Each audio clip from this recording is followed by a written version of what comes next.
CBID process. So I'll call this workshop to order. And if there's anyone in the audience or anyone that would like to make any citizen comments, we'll open the floor for comments.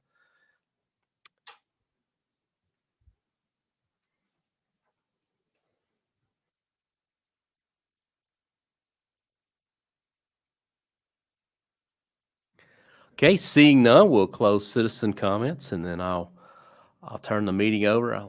Mr. Martin, let you kick it off, and I'll turn the mics on, and for everyone at the table and all the commissioners present. So, Mr. Martin. Thank you, Mayor. Thank you, Commissioner. Appreciate you guys coming in early for the commission meeting. This is basically just, we had talked about the CBID process in the past, and Ms. Dana did a yeoman's job the last time of bringing us up to speed the best she could, but we decided that a workshop would be prudent as well. So we have the Mark McDonald and his teams here this evening with Ken Powers in the audience, and just basically just explain the details of how that works. Probably the most recent project of this nature was the one I think was Tanger Outlets in Antioch, Tennessee. It was done similarly. So with your approval, the commission's approval, I'll turn it over to Mr. McDonald. Certainly. Thank you, sir. Mark McDonald, we used the CBID in Antioch on a project we did there, Century Farms. And we did it, it was a different time in life to do it when there was still money available, but it's still the best way for us to finance public infrastructure, really a public-private partnership between Davidson County, Nashville, and the developers to put in all the public infrastructure, the roads, the sewer, the water, the lighting, the landscaping, and then to maintain those properties kind of at a higher level than cities otherwise might have the budget to maintain it. So it was kind of a two-phased approach. Number one was to install the infrastructure. Two was to maintain the infrastructure. With me, I've got Bo Campbell, who's with Holland and Knight, who was the lawyer that represented us on that project. And Bo's got a lot of expertise in this area, and I thought it'd be great to bring him along to kind of explain how the mechanics work legally. And then I've got Sarah Zara, who at the time was with Citibank, who sold the bonds, and now with MBS, who's another big house that sells these bonds, which are, what do you call them? Land secured financing. Yes. So maybe I'll turn it over to Bo and let him kind of explain how it works. And then I'll let Sarah talk about the mechanics of selling these bonds, who the buyers are, why they buy them, how they buy them, and kind of the size of the market, so you kind of understand how it works. Thanks, Mark. It's a treat for me to be called Gino Marchetti today. The lion of the Middle Tennessee bar over here. I like that.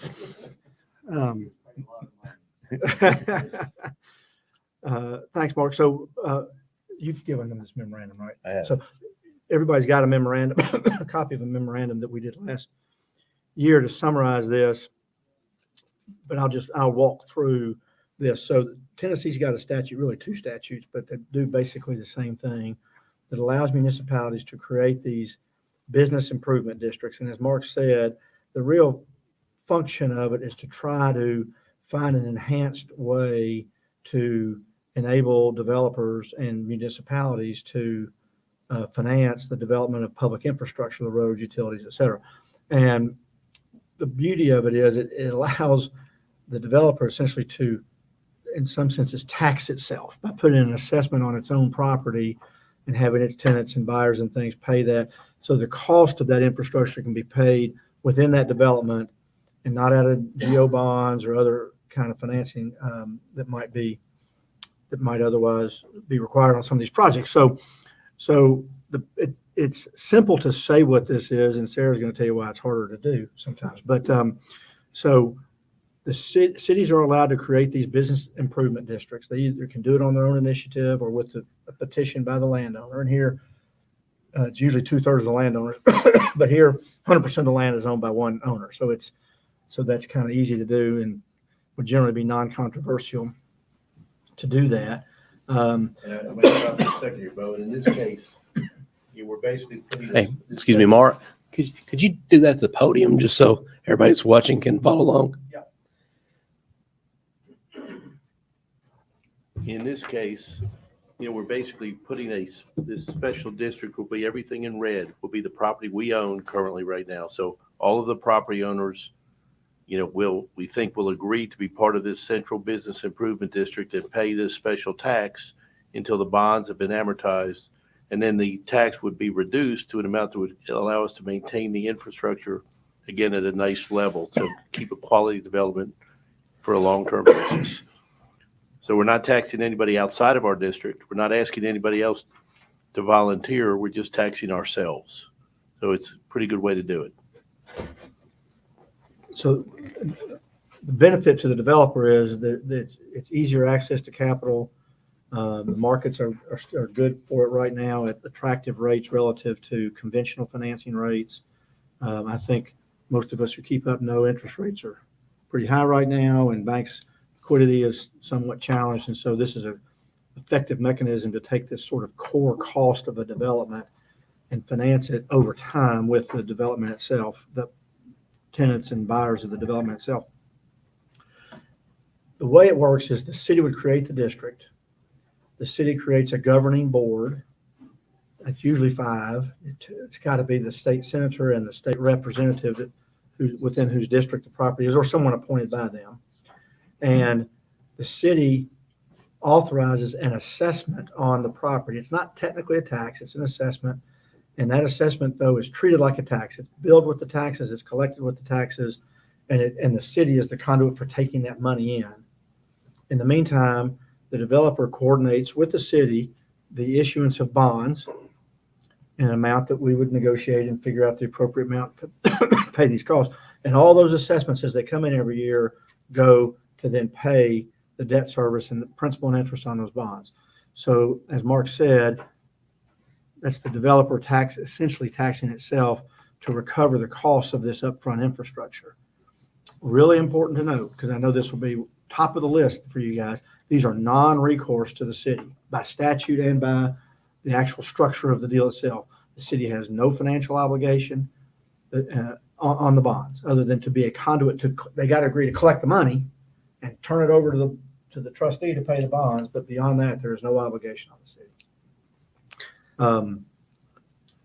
In Nashville, in Davidson County, when we did Century Farms, they decided they wanted to do it really through their IDB. IDBs do a lot of bond issues. They kind of thought it might be an easier way. The city has an intergovernmental agreement that says, we'll collect all this money, IDB, and we'll give it to you to go pay these bonds. We'll just do that job. And the IDB then went and issued the bonds. So you can do that as well. You can do it. That's another way to do that. The cost, as Mark said, you pay the cost of the development, and you can pay the upkeep of that development. Typically, there's a term on the assessment. It's got to be at least as long as the bonds, and it's got to stay in place as long as any bonds are outstanding in case they are slower to amortize than you thought. When you talk about paying for the upkeep, if you're talking about bringing in roads, it's typically those are going to fall back to the municipality to maintain. But you're saying as long as the bond's there, it has to be maintained. I think it's really the special, if we have special landscaping that's in excess of what the city would otherwise maintain. We have beds, we have special lighting, and we have special walkways, we have special benches. Things are all within the public infrastructure is what we would be trying to take care of. Just kind of elevating and holding the property at a super high level of quality. This kind of city road, they would be public roads and they'd be maintained. But right. As Mark said, some of that extra. This kind of reminds me of what they do in Texas with like a utility district. Could Correct, be. yeah, with MUDs and PUDs. Yes. And Florida CDDs, right, that's exactly right.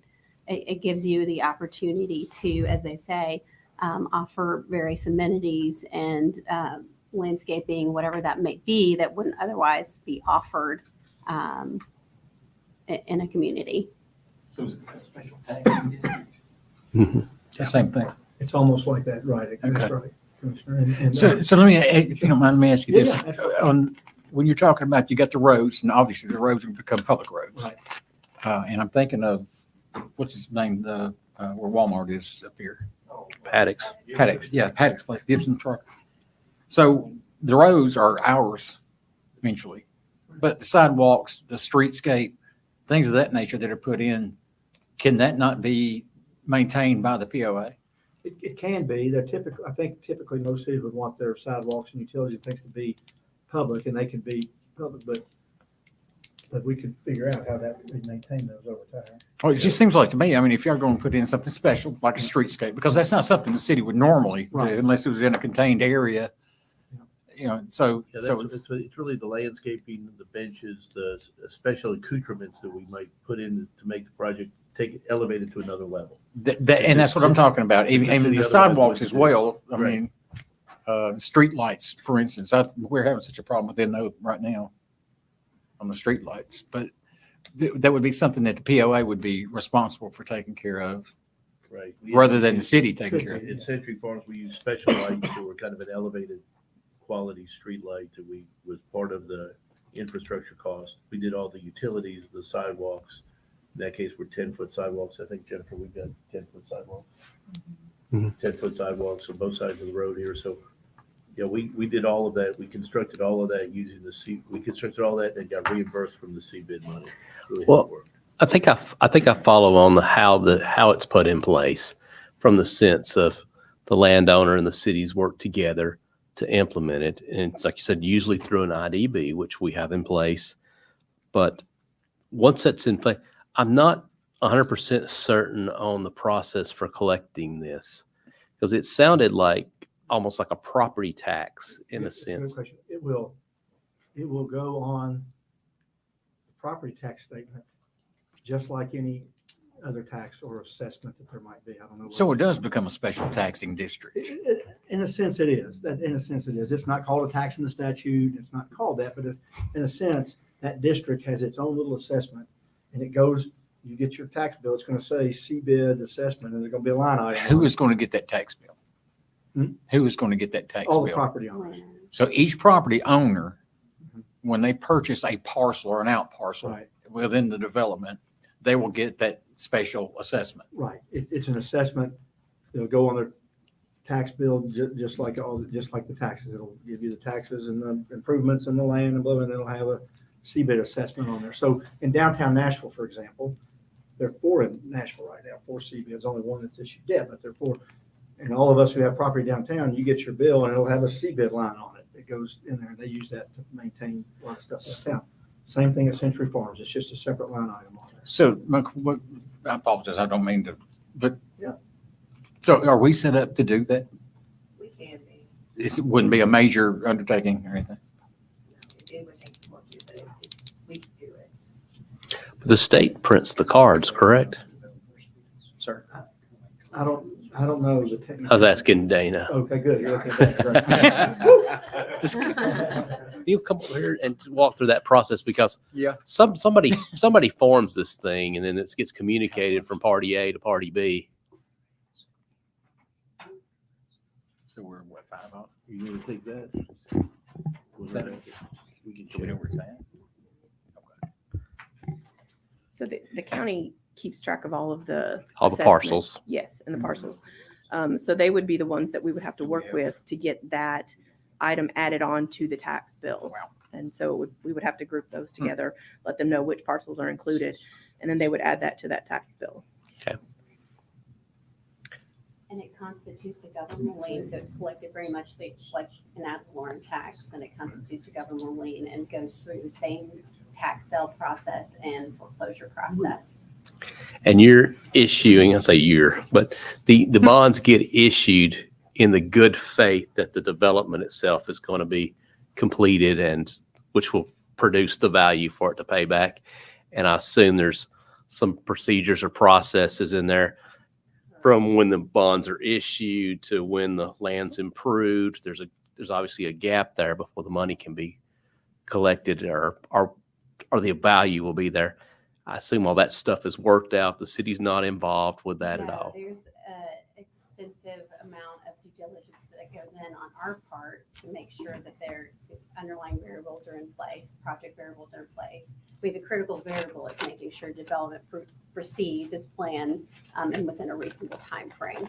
And we certainly look at underlying credit project variables, including, the location. Does it make sense on its face? Does the location make sense? Which clearly Mount Juliet is a fantastic location that's booming. So certainly that hits the check mark. We look at the developer and his reputation and his history and the fact that he's done Century Farms and has a history with this market. The buyers are familiar with his success in this market. So there's certainly a lot of credit variables that go into making sure that development proceeds as planned. So I guess my question, and I apologize, I didn't mean to interrupt, but my question on there is, for instance, you get the bond. And so you start the process probably a year before, dirt's really turning and moving and things are being built. Then probably another 6 to 8 months. Well, that's 2 years probably before there's any revenue coming in off of what you're developing. Who's going to pay that for the first 2 years? So The bond note. Yeah, the direct debt runs with the land. And so that means the landowner is always responsible for paying the assessment. So it will be on his tax bill until it's diversified and sold to various landowners. But ultimately, we have various structuring positions in place to ensure that we understand that there's going to be a ramp-up period. So very bond structuring provisions. There's a reserve in place, which is to ensure that there is no, there's a buyer time with you. There's no debt service interruptions. There's a capitalized interest fund. And now I know I'm really kind of getting into the bond component of this, but these structuring provisions are all in place, understanding that it takes time for development to proceed and reach completion. But our taxpayers are not any shape, form, or fashion on the hook for that money. Land. Yeah, so the debt runs with the land. And so that's part of understanding the underlying critical project variables. Who is the developer? Where is the location? These are all components that investors analyze to make sure that they're buying into a project that makes sense, that there's, a developer that has a reputation, a certain level of commitment and equity into the project, a willingness to complete the project. Generally, there are various documents that run to completion, like a completion agreement to ensure completion. But there's certainly different, there's two components of this. Does understanding the underlying project variables and then the security provisions of a bond to make sure that there's no interruption in debt service payments. Okay. Sarah, wouldn't you typically or sometimes have third parties come in and analyze the project too? And look at it and go, yes, we think this works. Absolutely. So generally with projects like this, you'll have a third party market consultant, which will do your appraisal. So they'll give you an indication of demand. And then you'll have a second party come in and use that indication of demand and the various property values to project out what revenues you're anticipated to generate off of that project. I'm going to make a comment and I'm going to ask a question also. And I know from talking to Mr. Powers, sitting back here, a friend of mine, numerous conversations with him about the amount of money that is taken now to develop commercial, because banks are anywhere from 30 to 50% that they want the equity. Is this a way to combat that? I mean, isn't that what this is put in place for? I think that this is kind of a great tool for you to have in your tool chest for larger developments. You got to have a development that needs $5 to $10 million in public infrastructure, but this gives a developer and a city a way to promote development and to get money at a pretty inexpensive rate that's non-recourse. So it's a really attractive tool. And I think what's good for you all is to know about this and to try this on a small project, and you can use it on larger projects as time goes on. But it really works great because today banks are just shut down on large scale development loans. They just totally are. They give you a 40% loan or a 30% loan. They really don't want to give you any loan for what we're talking about here. But I can talk to the reports that are done on Century Farms. I mean, it is an extensive report and absorption study that's done both by a appraiser and then by a market analyst that comes in and looks at every contract, looks at the people that have the land under contract, when they're closing, how much they're going to spend exactly, and calculates really very accurately what the taxes are going to be collected and when they'll be collected. Now, they're not perfect, obviously, because things happen, but they build in enough cushion so that if it takes a year longer, 2 years longer, 3 years longer, there's enough cushion there in the sinking fund that kind of covers those expenses. That's right. So generally, you build in, and this is going to the bond structure itself. So not only do you have third-party consultants giving their expert opinion of market demand values that run to the land and the growth in those values, but you also have structuring considerations, understanding that there may be a variance in the revenues collected. So there's what's known as coverage.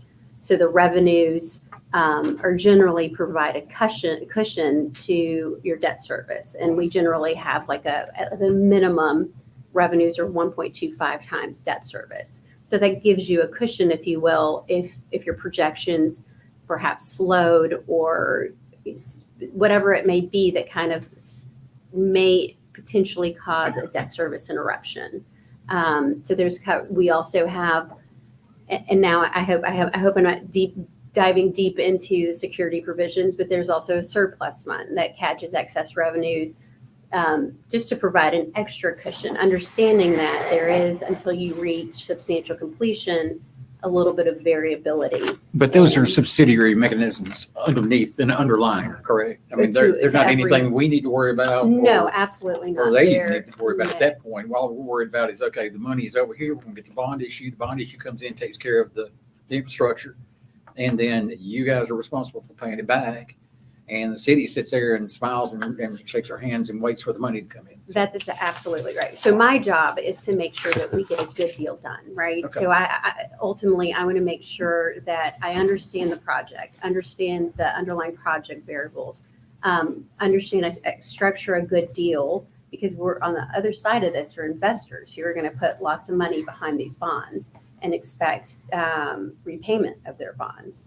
And so the only way that they're going to buy these bonds is if they have an assurance, essentially, that development will reach completion. So I have to give them confidence in not only the developer and his project, but the security structure. I'm not trying to structure something that's absurd and then no one would touch it, right? I'm trying to make sure that I create a bond instrument that someone has that's willing to support. And Sarah, you might talk about your company that you work for and the amount of bonds you've sold, the market in general. Yeah, absolutely. So I work for MBS Capital Markets. We're an underwriting firm that specializes in land secured finance. We have been doing, our senior professionals have been doing it for over 30 years and are really known for pioneering the land secured space. They largely have started in Florida and use those statutes across the nation now. So it really has become a tool in most states, in toolbox, if you will. I personally have been doing this for over 20 years. I first started at Citi, as they mentioned, and now I'm at MBS. But together as professionals, our senior bankers have led more than 16 billion or underwrote more than 16 billion of land secured finance bonds for over 500 issuers for more than 1,200 transactions. So certainly this isn't part of what we do. This is what we do. In our efforts in the land secured space, we have developed very strong relationships with the institutional buyers in this market.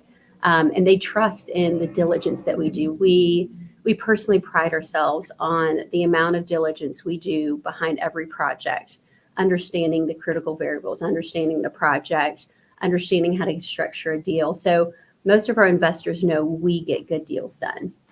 We're not just trying to push a deal to market and the end. It is a good deal, and we communicate that message to investors so that they can make an informed decision.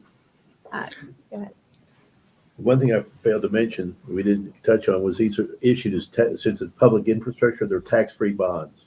So it's really attractive to these tax-free bond funds that are looking to buy something that's got a little more yield than they may otherwise get in a tax-free bond. So the bond funds are, these multi-billion-dollar bond funds are kind of one of the main buyers of these things, or large family offices, multi-billion-dollar family offices that are looking to juice their yield on a tax-free basis. That's the secret sauce. It lets us, Sarah, issue bonds that are going to be today would be in the low 6s or 6, or maybe even the high 5s, non-recourse to you, non-recourse to us. But that return is attractive because it's tax-free. That's right. I'm always asking this question, and when somebody tells me it's just too good to be true, and I figured somewhere along the line it's too good to be true, what's the downside? Because if it was no downside, everybody and their brother would be doing this. So tell me what is the downside? Everybody and their brother is doing this. Obviously not. There's only It 4 in is Davis it County is and 9 a- in Wilson. So I see one downside with what this. is it? I see the only downside that jumps out at me is if this goes through, then you have a parcel of land there that's tied to this. If for whatever reason it goes off rails, this land is still tied up in this. How do you back it out at that point? Plus you owe interest on it. Because the downside would be that if it doesn't go on, then it could possibly make this harder to get it developed in the future, which could remove an area of town that's potentially, revenue producing thing. Yeah. So if you, so the hammer for this, for bondholders, assessments constitute a governmental lien. Again, it takes a what? A governmental lien. So very much property taxes. If there's non-payment in your assessment, you go through the tax sale process or foreclosure process. Would so- that be relegated to the city, or would the county do it since they are the principal? So generally, whoever's responsible for collecting it's on your tax bill. So very much how you would go through the foreclosure or tax sale process. It would, if there is non-payment in that, it would follow suit with what you normally do. Okay, based on what you told me, I'm going looking for land to develop. I'm just going to let you know that. It sounds like a very good risk mitigation piece Yeah, to so, it. I so mean, it really helps these bondholders foresee payment in their debt service. What is the risk to the investor, to the person who's developing the property? What is the risk if they're going to have the bond subsidizing their infrastructure, right? And so, I mean, where is their risk? Well, so Because it seems like to me somebody would So- jump out so there and go, I just want to do this. well, It just looks like investors fun. Yeah. don't want land, right? They want to see your project through completion. So ultimately, what they'd like to see is that the development proceeds as planned and it reaches full build out. But in the event it doesn't, they have the ability to hopefully, because of the foreclosure or tax lien process, they have the ability to hopefully spin it off to another developer who's willing to foresee the project through completion. Or another user.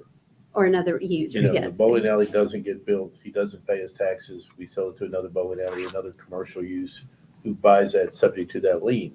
So he's got to cover that lien. and if you're doing any evaluations, I don't necessarily have doubt on this project, but it's just a question on how this would go there. Well, I mean, what other questions should we be asking? I mean, if you're in our position, I mean, what do you think we should know about this?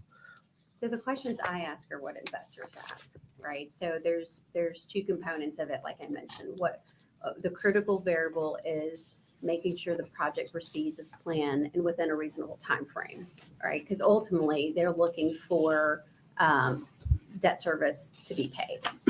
So any sort of critical variable in that, or as I mentioned, the location. Does Mount Juliet make sense? Yes, it's a growth city. It's housing market is and booming, so certainly does it make sense on its face? Is what Mark's building, his development plan makes sense? Does Mark have a reputation to see this from an undeveloped piece of parcel to a fully developed parcel? He's already proven that to investors. So I don't even have to go to investors at this point and say, Mark McDonald is so-and-so. We can immediately, they've spent time with Century Farms. So his reputation already exists.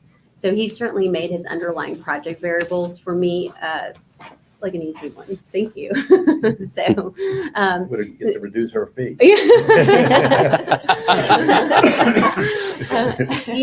and looking at it when you start Or to go, increase it, I don't know. I gotta go.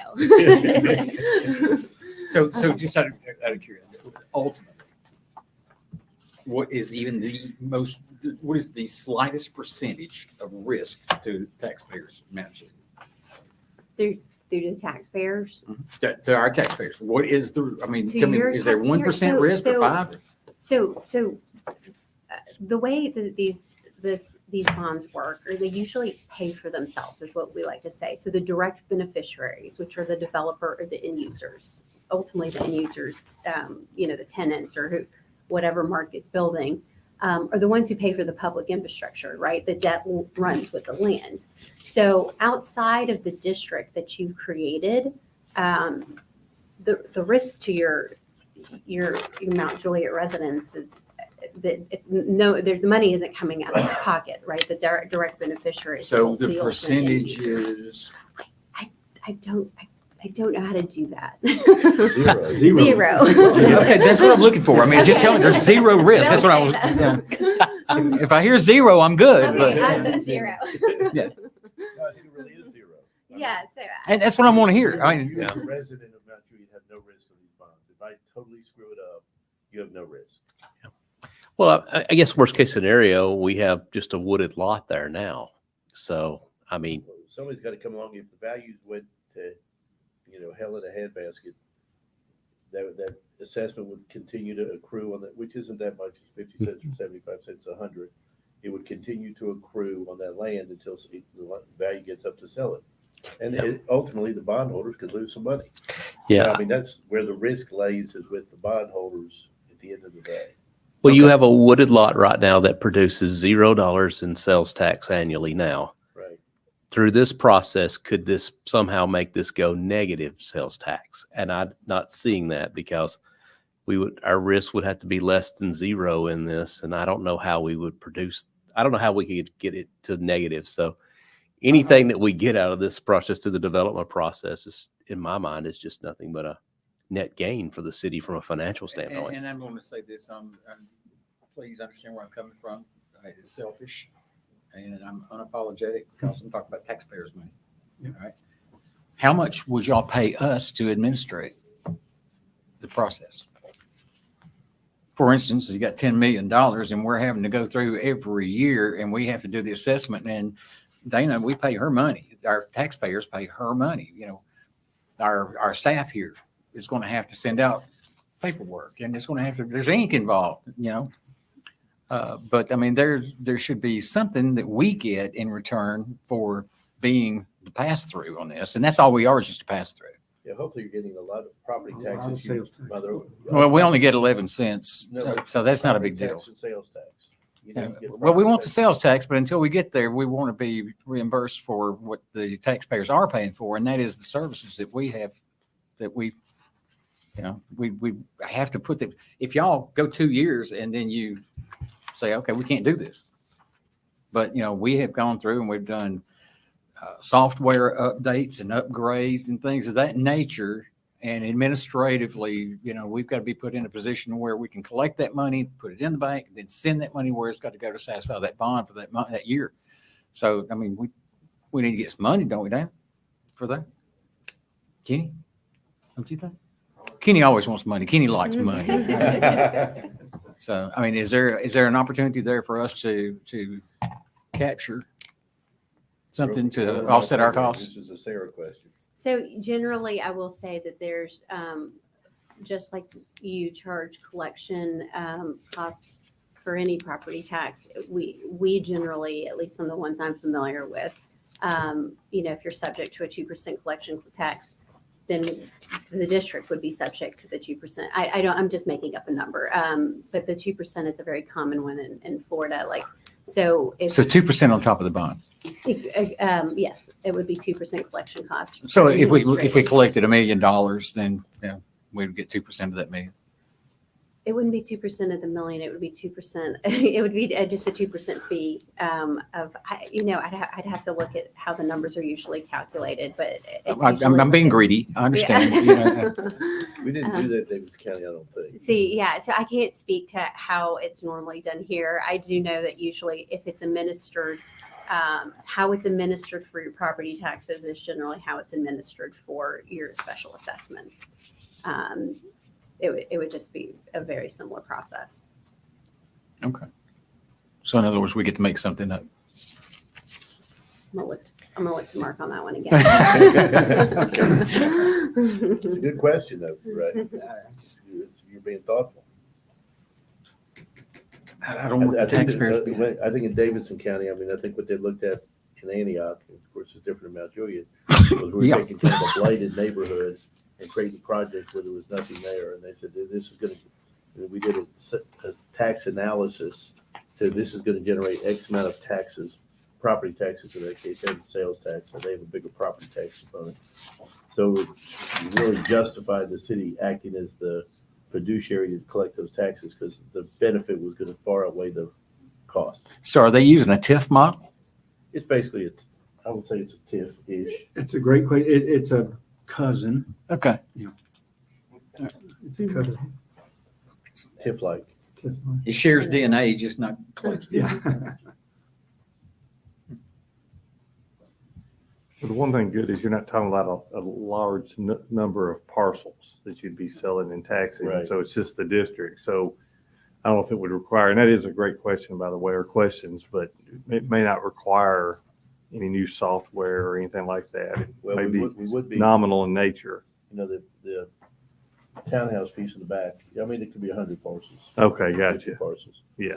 It's not a lot of parcels, but it's not nothing. But we are getting, even though our tax rate is 11 cents, we're getting 11 cents on one lot now, but as that appreciates and grows, that's 11 cents on a townhome, which is a lot different than 11 cents on a piece of land.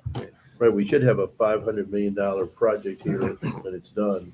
So 11 cents on $500 million is more than 11 cents on $100,000 we get today, Yeah. whatever it is. Yeah. I don't know if I want to look a gift horse in the mouth, but I do like where you're going with that.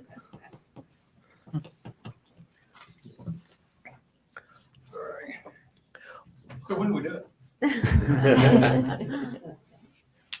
I guess that is the question. What's the next steps?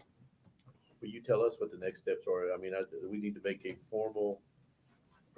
more formal presentation for a vote to get this approved, either through the IDB or through. Sounds like a question for an attorney. Yeah, I mean, I think that if the commission is inclined to pursue this, the next step would be, I think, to start drawing the paperwork to create the district and create the surveys of the properties, if we got that already, and put the package together to submit a request for approval of the creation of the district. I think a lot of this is probably laid out in state law. It's laid out very specifically what's in there. So in Davidson County, just for example, we created the district 2 or 3 years before we did. I mean, we created the district so we knew we had it.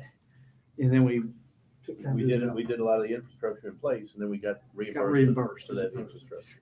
So let me, So that's the other important thing, I think, is often cases, this is a reimbursement procedure, so we'll front the money and then get paid back along the way. well, that's what I was going to They ask. take I mean, the you've already risk on- started and done a lot of work towards this Right, already. right. So there would be reimbursables, what you're saying. Yeah.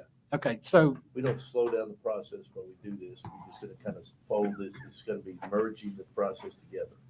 I know in some state and federal grants, if we jump up and go do the planning on it and then come back and ask for it to be reimbursed, it kind of get messed up doing that. So we can't do that. But so the process would be that you guys would come back to, and I'm assuming you would establish that district that we're talking about would be the very first part using confines of the property that you're developing. You come back to the planning commission and establish that? We come back to this commission. Well, it would have to go to the planning commission first before we can do anything on it. To do what? Why would it go to the planning I commission? mean, because they're actually establishing a district and it's going to be a land development district. So I would Well, say, they've already got a PUD, so I would think.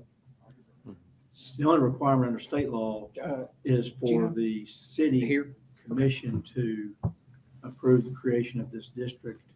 You know, this district will have nothing to do with land use or development rights or anything like that. It's purely to put this financing mechanism in place. That's the only point of it. okay, so, all right, so it wouldn't be necessary to go back for the planning commission for that? No. So you come here and you would have the district that would be established, and you would have the amount of money that would need to be collected every year. All of that would be set down as far as in an ordinance, I'm assuming? Correct. I think some of these details are going to come from when the rates and all this other stuff is to arrive at the amount of money Sarah's collected. gonna do an analysis. She's gonna prepare an analysis of how much based on what we tell her, and then she's gonna have these third-party reports done that are gonna justify that or not justify that. She's gonna come back and say, instead of X, we can get you 2/3 of X based on the underwriting we've used. The appraisals and the market study says we can only support selling bonds for 2/3 of X. And then we'll come back, but we'll form the district before we spend all that money. We want to form the district subject when the money would be determined by this market studies. So we'd form the district, set the board in place, and would it be the board's action to work these details out after the Well- district is formed? We'd come back, excuse me, prefer would be to get the district in place, so we know we got it. We go do the work on the financing, we'd have to come back and say, here's what we're gonna try to raise, and here's the rate, because this is not a dollar amount so much it is X cents on the added to the tax rate, right? So, and then you would have to approve that. Okay, As part of the overall financing package. understand. One final question. This does not have any bearing on any future bonds that we would get issued for any reason. I'm told From no. the- From the city's perspective, Correct. no, this is. on So your if we want to balance go sheet. out and get a $20 million bond to build widgets. No, this is off It's off not your on the balance sheet. This sheet. is nothing, you're just a pass-through entity as, Okay, you so it's a mentioned pass through and nothing Yeah, more. Okay, that's okay. exactly right. Right. Same thing as my bank account for my kids, just a pass through. Yeah. Pass-through entity. Well, you have recourse. I do. Yeah, I can go broke. It's my recourse. Thank y'all. Any questions, Jennifer? I wanted to make sure I heard everything, so I understood, and I took lots of good notes. I think I kind of get the idea of it and how it works, so I think it, sounds good. Again, it's a great tool for you to have in your tool chest for the future too, and I think we'll do a good job. This project is a great project. It's a great opportunity. It just makes it better and gives us the facility to, tell the banks we got another source to pay them back. This becomes like a payback over the. Is there a certain period of time, what is it, it's 10 years, 20 years, 30 years that y'all normally do these bond issues? They're usually a 30-year term, 30. 30-year term. So at the end of that 30 years, this business is bowling alley is over here and it's booming and doing well, and 30 years comes up and they are done paying for it. They could actually get an increase in there. Yeah, they're done. It's essentially a loan, and the loan will be paid off in 30 years. And what happens there, Ray, is we may go from 70 cents a hundred to 7 cents per hundred. So we have money to maintain the flowers, seasonal flowers and some of those things, But that's up for the board. You're talking about the streetscape and such. Streetscape. Yeah. But that's up for this board that includes the state legislator and senator and Whoever else you appoint, you got representative developer and somebody else makes a decision what that tax should go to at that point in time. So that is not up to any, I thought the POA would be a private entity. I think there's- It's created under the statute. It's a. So even after the bond is paid off, then the statutory group stays in place. It can. I mean, the bond can be paid off and you can dissolve it and go on, or you can keep it in place and ask the city to continue to assess it at a certain rate for the things that Mark has talked about for the enhancement. See, I like that part. The Because only then thing we you can can't do take is it, we can dissolve assess it as, like you said, 7% or whatever it may be, in addition because of the streetscape, and then the city's responsible for it. If we'd have done that with the property I was talking about earlier, we wouldn't be having the problems we're having with the mowing and landscape and Yeah. things like Typically, what that. happens though at the end, it's really with the approval of the landowners as well. Because once that term runs to renew it, you've got to have, I think it's 2/3 of the landowners with 3/4 of the assessed value, or vice versa, 3/4 land. And so you'll see in downtown Nashville about every 15 years, they have to renew theirs and go around and start getting everybody to sign up and say, I want to keep going.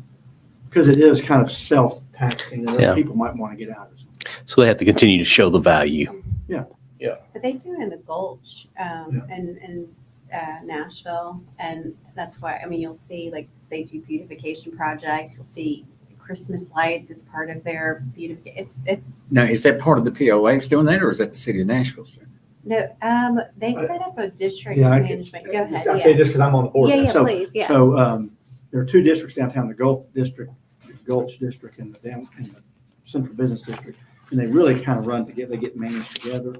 And this money is collected and given to the Nashville Downtown Partnership, which is kind of the agency down there that's charged with making downtown a great place to live. it? Right, And I'm familiar with that. So a lot of their money comes from these assessments. And they put up flowers and they It's- clean yeah, off it's the great. graffiti and they have the little ambassadors that go around and talk to the tourists and tell them how to get to the Opera House and The segues. segues, all that kind of Yeah. stuff. So that money is coming from the Gulch Improvement District and the Central Business Improvement District. the Central So we get a segue? District. Well, it's Almost hit the people. it's 6 o'clock. It's time to wind down. Is there any other comments, questions, or anything else you need to add? Thanks for thinking about this. This is good. Yeah, I appreciate you taking the time to come out here and help us connect the dots on what's being asked of us here, because it's, while not a new process, it's new to us. So really appreciate the information. We appreciate your time and questions. Thank All right. you. There's no objections. We will adjourn. We have a public hearing at 6:15. We'll reconvene at 6:15 and our regular meeting at 6:30. Hearing none, we're adjourned.